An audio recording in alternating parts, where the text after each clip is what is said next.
আসসালামু আলাইকুম। আজকের একটা হট নিউজ যে সেনাপ্রধান ওয়াকারুজ্জামান খালেদা জিয়ার সাথে দেখা করেছে। তো ভাই এ নিয়ে কি বলেন? এই বিষয়ে কিন্তু নানান জনের নানান ব্যাখ্যা আছে। অনেকের প্রশ্ন থাকবে, কারণ সেনাপ্রধানের কোনো বক্তব্য এখানে ছিল না, তিনি কেন গিয়েছেন। এবং একটি কথা বলা হয়েছে, তিনি স্বাস্থ্য কেমন আছেন, খালেদা জিয়া কবে চিকিৎসার জন্য বিদেশ যাবেন, এইগুলো দুই একটা বিষয় হয়তো বা তিনি খালেদা জিয়ার শুভকামনার জন্য, সুস্বাস্থ্য কামনার জন্য সেখানে গিয়েছেন। তবে সবচাইতে জনপ্রিয় ধারণা সেটা হলো পিনাকি ভট্টাচার্য কী ভাবছেন এই বিষয়ে, এটা মানুষ জানতে চাইবে। আমরা এখন সেটি শুনবো, আসলে পিনাকি ভট্টাচার্য এই বিষয়ে কী ভাবছেন। চলুন আমরা পিনাকি ভট্টাচার্যের কথা শুনে আসি তার খুব রিসেন্ট হট ভিডিওতে।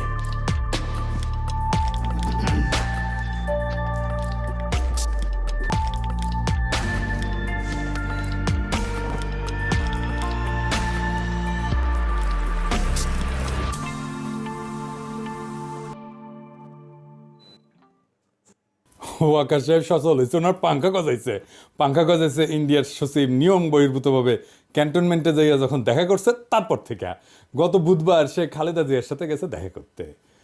আমি যে প্রথম থেকে বলে আসতেছি যে এই ওয়াকার এটা ইন্ডিয়ান মাল, যখন বলেছি সিসির মতো একটা প্রো ইন্ডিয়ান সরকার বসাইতে চায়, তখন সবাই আরে রে রে রে করে উঠছিল। এমন ভাব সবাই তখন ওয়াকার লীগ হয়ে উঠছিল, নতুন জাতির পিতা হয়ে উঠছিল ওয়াকার।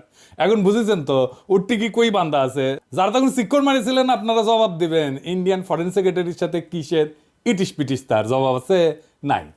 ইন্ডিয়ান ফরেন সেক্রেটারি যে পানি পড়া দিছে, তার ভিত্তিতে এখন বাংলাদেশের রাজনীতির ইস্যুগুলো শেপ নিবে, আমি কয়ে রাখলাম, লিখে রাখেন।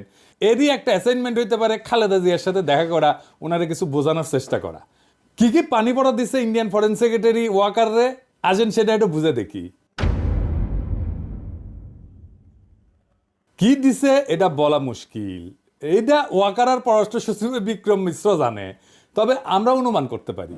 এক নাম্বার, নতুন কোন রাজনৈতিক শক্তি যেন উত্থিত না হয়, কারণ সেই নতুন রাজনৈতিক শক্তি হবে ইন্ডিয়া বিরোধী। দুই নাম্বার, আওয়ামী লীগকে যেন রাজনীতি করতে দেওয়া হয়। তিন নাম্বার, জামাতকে যেন কোনো স্পেস না দেওয়া হয়। চার নাম্বার, এইসব কিছুর জন্য যেন ৭২-এর সংবিধান সমুন্নত থাকে। ৫ নাম্বার, নির্বাচন যেন দ্রুত হয়।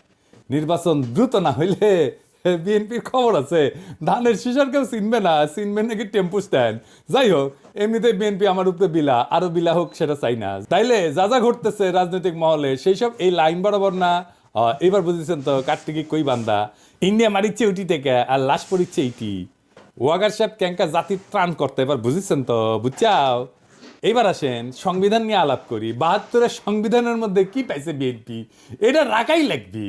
একটা রিল দেখেছিলাম ফেসবুকে, দেখে গুটাইতে গুটাইতে, যে মায়ের কাছে এক পোলা এক মাইয়া নিয়ে আসছে, তো কইছে যে এটা আমার বউ। তো মা কইছে কি আছে এর মধ্যে, তো পোলা কয় ওর মধ্যে তো নাতি আছে।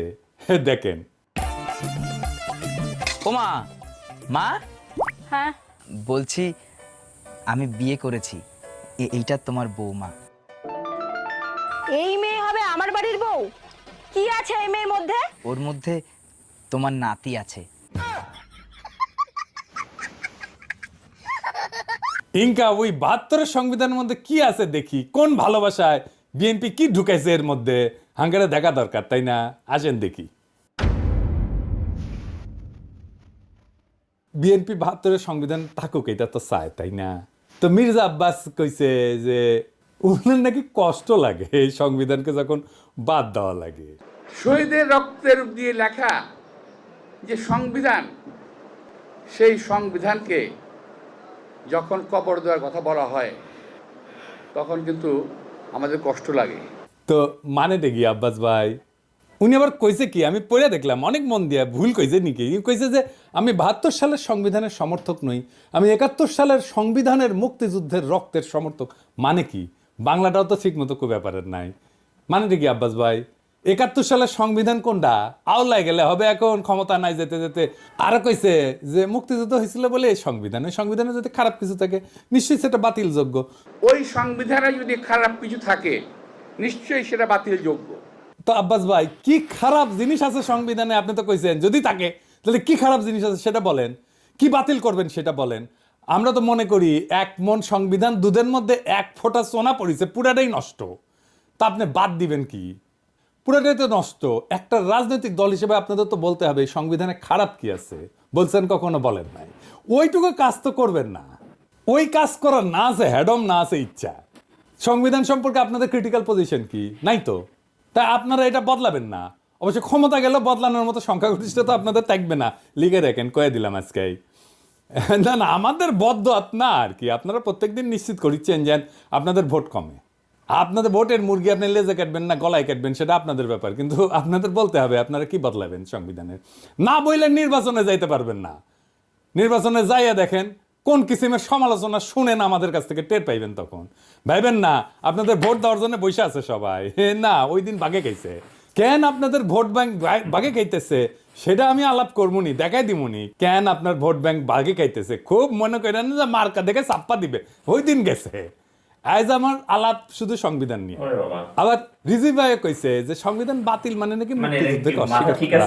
উনি কাইন্দে শেষ মুজিবের ছবি কেন নামানো হয়েছে দেখেন। শেখ মুজিবের ছবি নামানোটা উচিত হয়। খন্দকার মুস্তাক নামিয়েছিলেন, জিয়াউর রহমান তুলেছিলেন। ইতিহাস আপনার নির্ধারণ করবে, বিচার করবে। তো সেই বিচারের ভার থাকলো, জনগণ বিচার করবে। কিন্তু আমাদের জাতীয় জীবনের, জাতীয় ইতিহাসের আন্দোলনে যার যতটুকু অবদান সেটা স্বীকার করা হোক। আমরা আওয়ামী লীগের মতো সংকীর্ণ নই, আমরা ছোট মনের প্রচার দেব না। এই জন্যই বলছি শেখ মুজিবের ছবি নামানোটা উচিত হয়নি। তো বাঘের পিছে যেমন ফেউ থাকে না, তেমনি বাংলাদেশের সরকারি দলের পিছে একটা গৃহপালিত বিরোধী দল থাকে। এটা এরশাদ শুরু করেছিল। এরশাদের ছিল আসাম রব, হাসিনার ছিল জাতীয় পার্টি, আর ক্ষমতায় যাইতে না যাইতে গৃহপালিত বিরোধী দল ইলেক্ট করে ফেলছে ওই বিএনপি, নূর সাকি এদেরকে দিয়া। এদের নমিনেশন আগেই কনফার্ম করেছে। দেখেন, নিজের দলের নমিনেশনের খবর নাই, ওই জোট সঙ্গীর নমিনেশন কনফার্ম করেছে 6 নেতার। হ্যাঁ, তো এই গৃহপালিত বিরোধী দলের এক নেতা নূর অলরেডি আওয়াজ দিতেছে তারা 72-এর সংবিধান বাতিল চায় না। বাকিরাও করে, একটু ওয়েট করেন। এই 6 ক্যান্ডিডেটের জামানত বাজেয়াপ্ত হওয়ার চান্স আছে কলে। আমি কয়ে দিলাম, এখনই কয়ে দিলাম, বুঝছাও। আর যদি বঞ্চিত ক্যান্ডিডেট, বিএনপির যদি বঞ্চিত ক্যান্ডিডেট থাকবি না, ওটি ও যদি নাগরিক কমিটি বা জামাত ক্যান্ডিডেট করে, তাহলে এই 6 জনের এমপি হওয়ার কায়েসের কলে চারা। যাই হোক, আজকে আমার আলাপ বাংলাদেশের ধ্বজভঙ্গ সংবিধান নিয়ে। ওই আলাপ পরে আসলে বিএনপি সংবিধান ঠিক মতো পড়িছে আমার সন্দেহ আছে। আসেন না দেখি কি সংবিধানের মধ্যে কি আছে, কি ঢুকে রাখিছে। 1956 সালে পাকিস্তানের সংবিধানের একটা আলোচনা হইতেছিল। সেইখানে যেই সমস্ত ধারার সমালোচনা করেছিল আওয়ামী লীগ, সেগুলো 72-এর সংবিধানে ঢুকে দিছে। কেন আওয়ামী লীগ তখন সমর্থন করেছিল? কেন? কারণ ওই শাসনতন্ত্রটা তৈরি করা হয়েছিল আইয়ুব খানকে সামনে রেখা। আইয়ুব খান যেন একটা এক নাক হইয়া উঠতে পারে, সেটা সব কিছু ওই শাসনতন্ত্রে ছিল পাকিস্তানের। তো পরে যখন বাংলাদেশ এলো, তখন যে থাকবে ক্ষমতায় সে যেন এক নাক হইয়া উঠতে পারে, সেজন্য যা যা কিছু ছিল আইয়ুব খান ঢুকাইছিল, সব কিছু ঢুকাইছে। পাকিস্তানের ওই শাসনতন্ত্রে যে যে ক্ষমতা দেওয়া হয়েছিল না আইয়ুব খানকে, বাংলাদেশের এই 72-এর সংবিধানে প্রধানমন্ত্রীকে সে একই রকম ক্ষমতা দেওয়া হয়েছে। আপনি তো জানেন যে এমপি ইলেকশন হয়ে আসে 300টা সিট থেকে, কিন্তু এই এমপি কি কেন স্বাধীনভাবে কোনো আলাপ করতে পারে, সিদ্ধান্ত নিতে পারে, মতামত দিতে পারে না? দলের ডিসিশনের বাইরে গেলে সদস্যপদ বাতিল হয়ে যায়। মানে হাসিনা যেটা চাইবে, বা সংসদের নেতা যেটা চাইবে, বা ভবিষ্যৎ দলের নেতা যেটা চাইবে, সেখানে এমপিদের ভোট দিতে হবে। তাহলে আলাদা আলাদা এমপি থেকে লাভ কি, তাই না? দলের সিদ্ধান্তের বাইরে যদি ভোটই দিতে না পারে, তাহলে আলাদা আলাদা ভোট করার তো দরকার নাই। 300 জন আলাদা লোকের তো দরকার নেই, একজন থাকলেই হয়তো, তাই না? এই সংবিধানে মিশামিশি মেলা কথা লেখা আছে, কথা দিয়ে ভরে রেখেছে আর কি। লিখেছে প্রজাতন্ত্রের সকল ক্ষমতার মালিক নাকি জনগণ। বা তার মানে আমি আপনি জনগণ, তা আপনি আপনি মালিক তো, তাই না? হ্যাঁ, তো লিখেছে কি? লিখেছে প্রজাতন্ত্রের সকল ক্ষমতার মালিক জনগণ। এটা দিয়া কিন্তু শেষ না, এরপরে বাক্যটা একটা সেমিকলন চিহ্ন দিয়া আবার ঘোষণা করছে যে এই ক্ষমতা কেবল সংবিধানের অধীনে ও কর্তৃত্বে কার্যকর হইবে। তাহলে প্রশ্ন যেটা স্বাভাবিকভাবে আসে সেটা হইতেছে যে সংবিধান জনগণের যে ক্ষমতা, এটা কাদের, কিভাবে প্রয়োগের দায়িত্বটা দিছে কাকে? এই ক্ষমতা কেবল সংবিধানের অধীনে ও কর্তৃত্বে কার্যকর হবে। তার মানে কি? তার মানে এই ক্ষমতাটা প্রয়োগের দায়িত্ব কারে দিছে, বুঝছেন? এই ক্ষমতা প্রয়োগের মালিক হইতেছে প্রধানমন্ত্রী। আপনি মালিক, কিন্তু প্রয়োগ করবে প্রধানমন্ত্রী। মানে বুঝেছেন তো, মালিক আপনি, কিন্তু মালিকের ক্ষমতা প্রধানমন্ত্রী। তো এই কাগজের মালিক হওয়া কাম কি, লাভ কি? বাড়ির মালিক আপনি, কিন্তু এই বাড়ির থেকে পাশের বাড়ির মুখলেস, তো এই বাড়ি থেকে আপনার লাভ কি? ভোট দেওয়ার অধিকার ছাড়া ক্ষমতা প্রয়োগের কোনো বিধান এই সংবিধানে কোথাও আপনি খুঁজে পাবেন না। তাও এই সামান্য অধিকারটাও কেড়ে নেওয়া হয়। তার ফলে সংবিধানে যাই লেখা থাকুক, মালিক বলুক যাই করুক, জনগণ আখেরে দাস হইয়া যায় রাজনৈতিক দলের।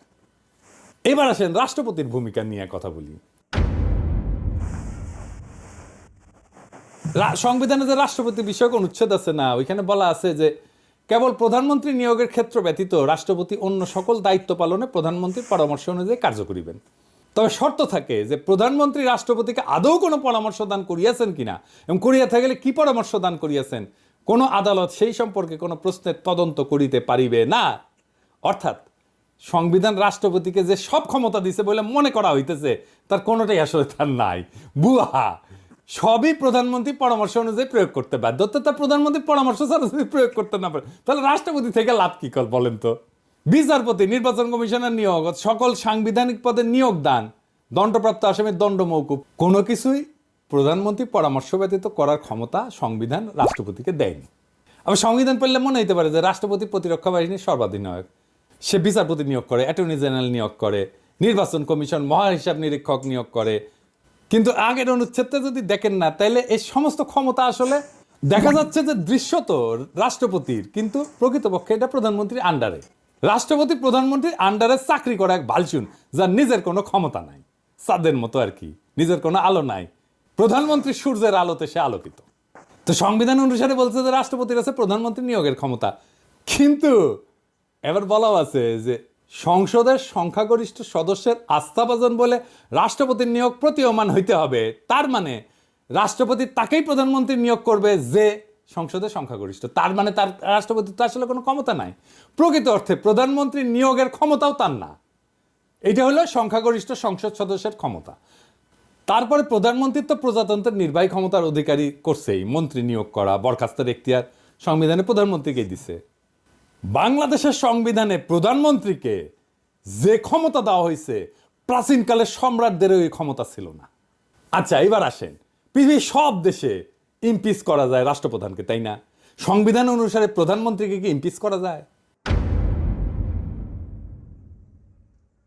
প্রধানমন্ত্রীর বিরুদ্ধে যদি কোনো অভিযোগ ওঠে, তাহলে তদন্ত করবে কে? এটাও কি রাষ্ট্রপতিকে প্রধানমন্ত্রীর সাথে পরামর্শ করে করতে হবে? প্রধান বিচারপতির বিরুদ্ধে যদি কোনো অভিযোগ ওঠে, তাহলে সেটা তদন্ত করার অধিকারী বা কে? কেমন করে করবে? প্রধানমন্ত্রী রাষ্ট্রীয় পররাষ্ট্র বিষয়ে রাষ্ট্রপতিকে অবহিত করবেন, ঠিক আছে, কিন্তু অবহিত হয়ে থাকা কি যথেষ্ট? যদি প্রধানমন্ত্রী কোনো রাষ্ট্রীয় কর্মকাণ্ড বা পররাষ্ট্র সম্পর্ক নির্ণয়, রাষ্ট্রীয় নিরাপত্তা, দেশের স্বাধীনতা, সার্বভৌমত্ব কিংবা বাংলাদেশের সংবিধানের সঙ্গে অসঙ্গতিপূর্ণ হয়, তাহলে তার বিচারটা করবে কে? এই বিচারের সুযোগ আমাদের সংবিধানে নাই।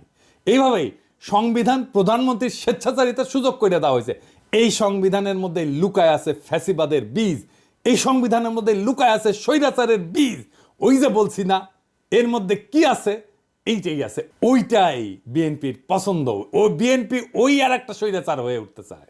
এই যে আভ্যন্তরীণ রাজনীতি, অর্থনীতি, আইন শৃঙ্খলা পরিস্থিতিতে বিশৃঙ্খলা, অরাজকতা, এমনকি দেশদ্রোহিতা করছে যে হাসিনা, এর জন্য হাসিনাকে দায়ী, দোষী সাব্যস্ত করা, বিচার করার সাংবিধানিক সুযোগ সংবিধানে নাই। বুঝছাও? বিশ্বের সবচেয়ে ক্ষমতাধর ব্যক্তিকে, মার্কিন প্রেসিডেন্ট তো, তাই না, তারই ইমপিচ করা যায়। আর আমাদের সংবিধান এমন যে প্রধানমন্ত্রীকে ইমপিচ করা তো দূরে থাক, সাংবিধানিকভাবে তার কাছে জবাবদিহিতা চাওয়ার এবং আদায় করার কোনো সুযোগ নাই, ব্যবস্থাও নাই। এই জন্যই এই সংবিধান, ৭২-এর সংবিধান এত পছন্দ বিএনপির, বুঝছাও? এইবার আসেন দেখি যে রাষ্ট্র তার ঘোষিত নীতির উল্টা নীতিও এই সংবিধানের বলে বাস্তবায়ন করতে পারে। কেমনে? আসেন দেখি। সংবিধানে রাষ্ট্র পরিচালনার মূলনীতি লেখা আছে। তো একটা মূলনীতির তো একটা অংশ রাজনৈতিক, আমরা জানি, এবং একটা অংশ অর্থনৈতিক। রাষ্ট্র যে রাজনৈতিক এবং অর্থনৈতিক লক্ষ্য নির্ধারণ করছে, তার বাস্তবায়ন আদালতের এখতিয়ারের বাইরে রাখা হয়েছে। এই নিয়ে যদি কোনো প্রশ্ন নাও তোলা হয়, আর যদি রাষ্ট্র যদি তার ঘোষিত নীতির বিপরীতে কোনো নীতি বাস্তবায়ন করতে যায়, তাহলে সেটা আদালতে যায় বন্ধ করা যাবে না। যেমন ধরেন, আমাদের রাষ্ট্রীয় মূলনীতিতে স্বাস্থ্যকে, চিকিৎসাকে একটা মৌলিক অধিকার হিসেবে বর্ণনা করা হয়েছে। এখন আপনি যদি চিকিৎসা না পান, চিকিৎসা দিতে যদি না পারে, আপনি কি আদালতে যে মামলা করে দিতে পারবেন রাষ্ট্রের বিরুদ্ধে, সরকারের বিরুদ্ধে? পারবেন না। তো তাইলে মৌলিক অধিকার থেকে লাভ কি? এই সংসদকে 2/3 ভোটে সংবিধানের সব কিছু পরিবর্তন স্থগিত এটার ক্ষমতা দেওয়া হয়েছে। যেটা এমনকি মূলনীতি হইলেও, সংবিধানের মূলনীতি হইলেও, রাষ্ট্রীয় মূলনীতি হইলেও, সেটা মৌলিক অধিকার হইলেও এমন যে কোনো কিছুই সে স্থগিত করে দিতে পারে, নষ্ট করে দিতে পারে। রাষ্ট্রের মূলনীতি বাস্তবে প্রয়োগ না করে সম্পূর্ণ বিপরীত পথে চললেও তা কোনোভাবে সংবিধানের লঙ্ঘন হবে না যদি 2/3 ভোট আপনি পান। এবং এই রাহাজানি বন্ধ করার কোনো সাংবিধানিক ব্যবস্থা এই সংবিধানে নাই। 2/3 ভোট নিয়ে বাংলাদেশের নাম যদি গান্ডুল্যান্ড করে দেওয়া হয় তাও সই, সেটাও সংবিধান সম্মত। আর এই সংবিধানে হাত দিতে হলে বিএনপি ব্যথা পায়। তো সংবিধান যদি জনগণের অভিপ্রায় প্রকাশ হয়, তার স্বাধীনতা রক্ষার সনদ হয়, তাহলে জনগণের ঊর্ধ্বে তো কারো অবস্থান হইতে পারে না। কিন্তু এমপিরা জনগণের ঊর্ধ্বে হয়ে যায় যদি তার 2/3 সংখ্যাগরিষ্ঠতা থাকে। সুতরাং জনগণ তার জাতীয় বা রাষ্ট্রীয় অভিপ্রায় হিসেবে যা ঠিক করবে সেটা সংশোধনের এখতিয়ার কোনোভাবেই এই এমপিদের কাছে থাকতে পারে না, কিন্তু এই সংবিধানে আছে। জনগণের অনুমোদন ছাড়া সংবিধান সংশোধন হইতে পারে না, কিন্তু এই সংবিধানে করা যায়। আমেরিকার কথা ধরেন, সংবিধান সংশোধনের এখতিয়ার তো সিনেটের হাতে থাকে না। কেন থাকে না? কারণ সিনেট সদস্যরা নিজেরাই এই সংবিধানের মাধ্যমে ক্ষমতা নেয়। সুতরাং তারা নিজেরা যদি সংবিধান সংশোধন করতে যায় তাহলে নিজেদের ক্ষমতা এবং কর্তৃত্বের যে উৎস তাকেই অস্বীকার করা হয়, এমনকি নিজেদেরকে অস্বীকার করা হয়। সুতরাং সাধারণ সিনেটের কাছে সংবিধান সংশোধনের এখতিয়ার থাকতে পারে না। সংবিধান সংশোধন করতে হলে আবশ্যিকভাবে নতুন করে জনগণের অনুমোদন নিতে হবে, গণভোট নিতে হবে। এই কারণেই সংবিধানের 4র্থ সংশোধনীর মাধ্যমে সংবিধানের চরিত্রের আমূল পরিবর্তন ঘটায় একদলীয় শাসন ব্যবস্থা বাকশাল কায়েম করছিল আওয়ামী লীগ, করতে পারছিল। জনগণের মতামতের তোয়াক্কা না করেই সেদিন সংবিধানের অপরিহার্য মৌলিক শর্ত এবং নৈতিকতার বৈশিষ্ট্য ধুলায় মিশায় দিছিল এই 72-এর সংবিধান, যেই 72-এর সংবিধান বিএনপির এত প্রিয়। এবার আসেন, আপনার আমার টাকা নিয়ে কি রাহাজানি করে এমপিরা এই সংসদে, সেটা দেখি। রাষ্ট্র কিভাবে কার কাছ থেকে কত টাকা আদায় করবে, কার জন্য কত টাকা খরচা করবে সেটা নির্ধারণের জন্য যে বিল আনা হয় তাকে অর্থবিল বলা হয়।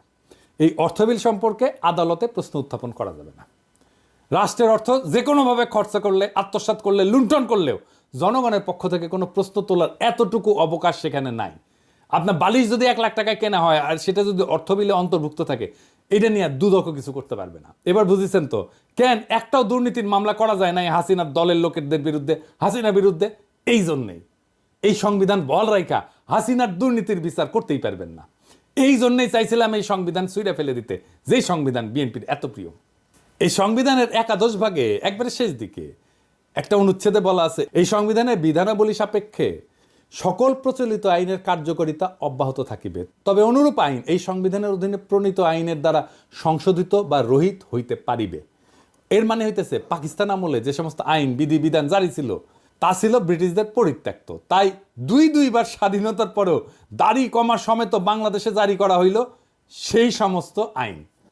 সংবিধানে যেখানে মৌলিক অধিকারসমূহের বিবরণ দেওয়া হয়েছে সেই অধিকারসমূহে আইন অনুযায়ী বা আইনের বিধান সাপেক্ষে বা জনস্বার্থে প্রচলিত আইনের বিধিনিষেধ সাপেক্ষে ইত্যাদি শব্দ ব্যবহার করে পঙ্গু করে দেওয়া হয়েছে। একটা উদাহরণ দিই, ভাষার মারপ্যাচ দিয়া কেমনি আমাদের অধিকারের আছে। সংবিধানে বলা হয়েছে আইন অনুযায়ী ব্যতীত জীবন ও ব্যক্তি স্বাধীনতা হইতে কোনো ব্যক্তিকে বঞ্চিত করা যাইবে না। তার অর্থ দাঁড়ায় আইনের মাধ্যমে ছাড়া কোনো ব্যক্তিকে জীবন ও ব্যক্তি স্বাধীনতা হইতে বঞ্চিত করা যাবে না, অর্থাৎ আইন নির্ধারিত পদ্ধতিতে করা যাবে, তাই না? এই জন্যই পরবর্তী সময়ে যে বিচার বহির্ভূত হত্যা, ক্রসফায়ার নামে যেটা কুখ্যাত, তার মতো বর্বর ব্যবস্থা সংবিধান সম্মত হইয়া গেছে। কারণ দেখানো যায় ক্রসফায়ারও আইনসম্মত।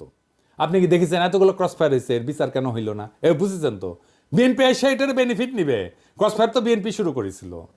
1898 সালে ব্রিটিশ যে ফৌজদারি কার্যবিধি ছিল এর ধারা অনুযায়ী বিচারে যদি মৃত্যুদণ্ড বা যাবজ্জীবন কারাদণ্ড হইতে পারে এমন অভিযোগে অভিযুক্ত আসামিকে কিন্তু পুলিশ গুলি করে মেরে ফেলতে পারে।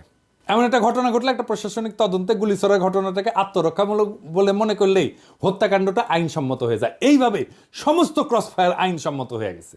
এই জন্য পুলিশ বা র্যাবের গুলিতে নিহত প্রত্যেককে সন্ত্রাসী, খুনের মামলার আসামি হইতে হয়, বুঝছেন? এটা শাস্তি তো মৃত্যুদণ্ড। সেই জন্য এরা যদি মাইরা ফেলে তাইলে এইটা আইনসম্মত। এইবার আসেন বিএনপি নিজে কিভাবে নিজের সেটা দেখি। বিএনপি তো বলে যে আমাদের জাতিসত্তা বাংলাদেশি, তাই না? বিএনপি আর আওয়ামী লীগের মধ্যে তো তফাৎ হচ্ছে, আওয়ামী লীগ মনে করে আমাদের জাতিসত্তা বাঙালি, আর বিএনপি মনে করে আমরা বাংলাদেশি। তো এই সংবিধানে কি লেখা আছে? লেখা আছে বাংলাদেশের নাগরিকগণ বাঙালি বলিয়া পরিচিত হইবেন। তো এই বাক্য দিয়া সংবিধানে বাঙালি ছাড়া অন্যান্য জাতির অস্তিত্বকে অস্বীকার করাই লোকতো। এতগুলো জাতিসত্তা আছে আমাদের, ক্ষুদ্র নৃগোষ্ঠী আছে, কেউ তাহলে বাংলাদেশের নাগরিক না। রাষ্ট্র পরিচালনার অন্যতম মূলনীতি অংশে বলা আছে যে ভাষাগত এবং সংস্কৃতিগত একক সত্তা বিশিষ্ট যে বাঙালি জাতি ঐক্যবদ্ধ এবং সংকল্পবদ্ধ সংগ্রাম করিয়া জাতীয় মুক্তিযুদ্ধের মাধ্যমে বাংলাদেশের স্বাধীনতা ও সার্বভৌমত্ব অর্জন করিয়াছেন, সেই বাঙালি জাতির ঐক্য এবং সংহতি হবে বাঙালি জাতীয়তাবাদের ভিত্তি। এইটা বিএনপি রাখতে চায়, বুঝছাও? ওই পরেই নি আসলে সংবিধান। এর মধ্যে বাংলাদেশের সংখ্যালঘু জাতি সরকার প্রশ্নটাই অনুপস্থিত। শুধু অনুপস্থিত না, বরং বাঙালি অহমিকা এবং উগ্রতাকে সাংবিধানিকভাবে প্রতিষ্ঠিত করা হয়েছে এবং তাদের অস্তিত্বকে অস্বীকার করা হয়েছে এবং নাগরিক অধিকারটুকু হরণ করে নেওয়ার ব্যবস্থা করা হয়েছে, যারা ভাষায় বাঙালি না, এমনকি সংস্কৃতিগতভাবে বাঙালি না। সংবিধান অনুযায়ী তারা বাংলাদেশের নাগরিকই থাকে না। তাহলে বিএনপির বাংলাদেশে জাতীয়তাবাদ কই? এবার আসেন আর একটা বিষয়, ভারতকে হাসিনা যা দিছে সেটি কি আর কেন আমরা সেটা জানতে পারি না? হাসিনার গর্বভরে বলেছিল না যে ভারতকে যা দিছি তা তারা সারা জীবন মনে রাখবে। তো ইন্ডিয়ার সাথে কি কি চুক্তি হয়েছে জানেন না? এমনকি অন্তর্বর্তীকালীন সরকারও তা জানায় নাই। কেন জানায় নাই?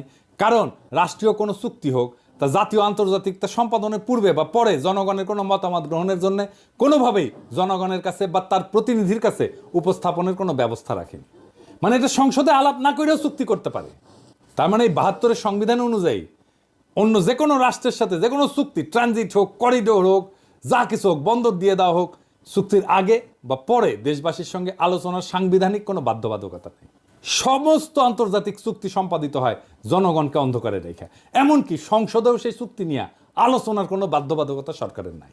আবার দেখেন, যে নির্বাচনী এলাকা থেকে সংসদ সদস্যরা নির্বাচিত হয়, সেই নির্বাচকরা যদি সেই এলাকার লোকেরা মনে করে যে তাকে আর তার প্রতিনিধি রাখবে না, তাহলে ওই জনগণের হাত পা বাঁধা, কিছুই করার নাই। মানে টান শেষ হওয়ার আগে পর্যন্ত কিছু করতে পারে না। অর্থাৎ প্রতিনিধি প্রত্যাহার করার কোনো সুযোগ সংবিধানে নাই। সারা দুনিয়ায় সভ্য দেশে এই সুযোগ আছে। এলাকার লোকেরা তার এমপিকে রিকল করতে পারে, মানে প্রত্যাহার করে নিতে পারে, এমনকি তার টার্ম শেষ হওয়ার আগেই। আর বাংলাদেশে একবার নির্বাচিত হলে কেল্লাফতে। দুনিয়ার সব দেশ এমপিকে রিকল করতে পারে, তার এলাকার লোকেরা, বাংলাদেশে পারে না। সংবিধান আসলে রচনা হয় কিভাবে? সেভাবে কি আমাদের সংবিধান রচনা হয়েছে? সংবিধান তৈরি করে গণপরিষদ। শুধু সংবিধান তৈরি তাদের কাজ। জনগণ ভোট দিয়া গণপরিষদ তৈরি করে, তারা সংবিধান তৈরি করে চলে যায়। সেই সংবিধানের অধীনে নির্বাচন হয়, নতুন সংসদ তৈরি হয়। কেন এই নিয়ম? কারণ আমি যে আইনে চলবো সেই আইন তো আমি নিজে তৈরি করতে পারি না। তাইলে তো আমার সুবিধা মতো আমি আইন বানাবো, তাই না? আমাদের সংবিধান তৈরি হয়েছে এমপিদের দিয়া। তারাই সংবিধান বানাইছে। তাদের সংবিধান বানানোর জন্য নির্বাচন করা হয়নি, কিন্তু তাদের এই সংবিধান বানানোর ম্যান্ডেটই ছিল না। তারা সংবিধান বানানোর পরে নিজেরাই কন্টিনিউ করছে এমপি হিসাবে, মানে নিজে যে আইন বানাইছে সেই আইন অনুযায়ী সে চলছে। মৌলানা ভাসানী কিন্তু বলছিল যে এই সংবিধানের খসড়া জনগণের কাছে প্রকাশ করার আগে সেটা দিল্লি পাঠানো হয়েছে। ৭২ সালে জুন মাসে নাকি, তখন আইনমন্ত্রী ছিল কামাল হোসেন, সে সংবিধানের খসড়া বগল দাবা করিয়া বিলাতে যাওয়ার নাম করে দিল্লিতে নাকি গেছিল।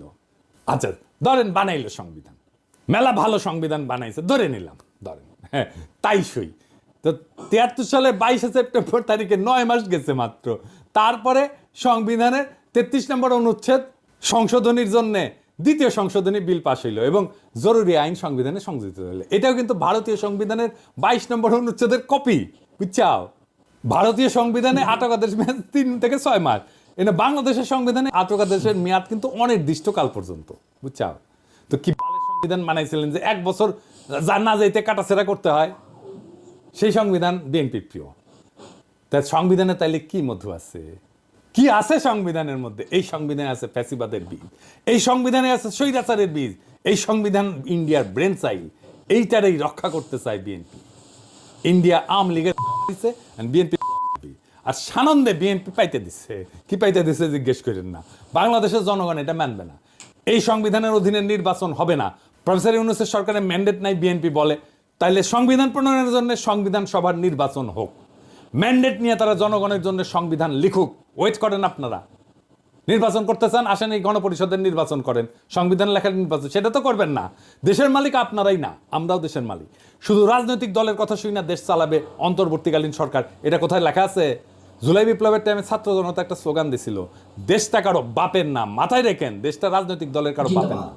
সবার মত নিয়ে দেশ চালাইতে হবে, এই সংবিধান ছুঁড়ে ফেলতে হবে, নতুন সংবিধান ছাড়া কোনো নির্বাচন হবে না।